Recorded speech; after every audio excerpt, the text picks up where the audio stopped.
Guys, so there's a battle for number one for next week. Early Billboard's Hot 100 for next week. As well, it seems that there might be a battle between Golden and the Fate of Ophelia as well.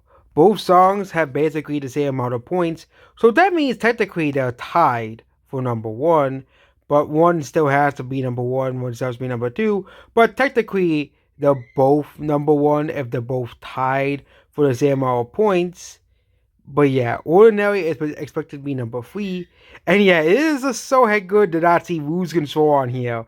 Like, they changed those rules so that song could be removed as well. Okay. But yeah, Man I Need is at number five. Daisies is at number six. And Mutt is at number seven. Folded is at number nine as well. Okay. Yeah.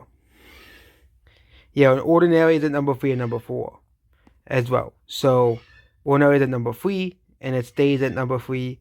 Opioid is at number four as well. It seems that these charts are now, becoming more diverse. Of course, Taylor Swift was going to have all of the top songs, but, it isn't, year-old songs anymore. That's what I mean by more diverse.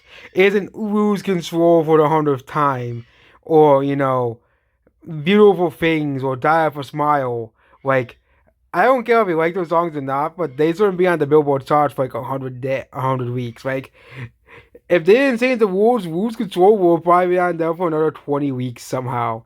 Yeah, it will probably be on there probably until like 2026 as well. But yeah. Yeah, it seems that they removed almost every holdover from last year. And yeah, it seems that Ordinary is still doing pretty well on the charts, despite people saying the song is bad. But the general public is much different than all of the year critics, who really believe that albums like Imaginal Disc is gonna have any relevancy outside of like nerd communities in the next 20 years. Like, I think albums and singers that are gonna be remembered are be singers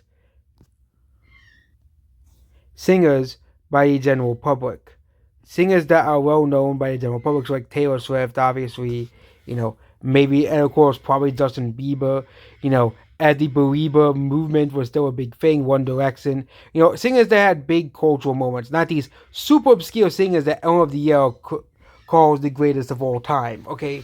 Like, yes, amongst the quote unquote, nerd cult, amongst the quote unquote music nerd culture, they might be popular, but the vast majority of people do not listen to, these obscure albums. Just look at the Spotify streams of Bork.